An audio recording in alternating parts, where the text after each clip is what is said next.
Makanya tercipta ini kampung Bebeseni, kampung kerawang karena rata-rata ibu-ibu di sini udah pada jahit kerawang.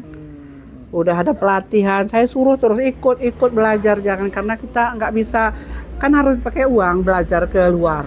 Kalau ada pelatihan jangan nggak masuk terus, saya masuk selalu. Biar ada ilmu dapat sedikit, kan ada dari pemerintah. Udah dapat uang saku kan gitu. Dapat ilmu lagi, nah itu diterapkan. Sekarang memang kan dah tua ya. Iya, iya. Nah, lagi. Berarti sekarang udah berkembang, kerangga yang ibu buka ini sekarang udah berkembang banyak nggak, Mbak? Atau hanya di sini?